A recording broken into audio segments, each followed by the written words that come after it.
the head of the United Nations kind of publicly embarrassed this country into doing more. Is that the best way to actually achieve what he's trying to do? Well, I mean, what he said is the truth, in the sense that Canada is one of the countries that is widely recognized as one of the laggards. Our target is not an ambitious target relative to what the science says that we need. And so Ban Ki-moon said that in public, and I think that needs to be said.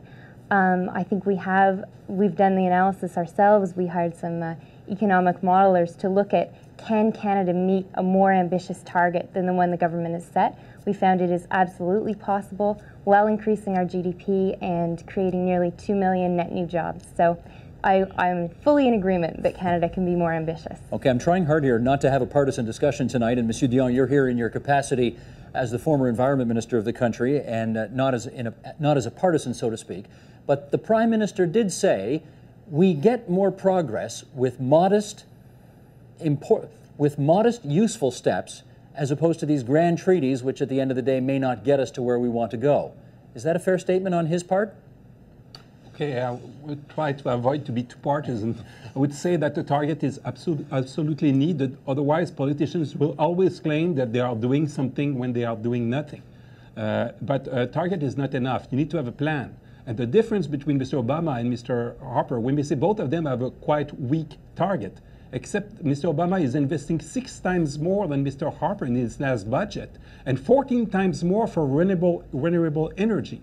So you have a plan in the United States and no plan in Canada. So I would encourage people to not look at only the target, but also the plan. And the problem with Canada today is that we have a very weak target and no plan to reach this weak target. Am I too partisan? I don't know. Let me ask Peter Victor. The PM says modest, useful steps get us further than grand plans. Is he right about that? Well, they obviously haven't got us very far up to now, and that's all we've had in this country, having turned our backs on Kyoto. So these modest steps have not delivered. Well, having said that, you know, it was a Liberal government that put Kyoto in place and then didn't follow it. Well, I'm not going to get into that. Good idea. We don't want to go there tonight. All right. But I will say one more thing, though, and that is that you're asking about whether a multinational agreement is going to get us there. I think the way I look at this is multinational agreement is not going to guarantee very much. But without an agreement, I think we're worse off, not better off. And so we definitely need the framework within which countries can then take action.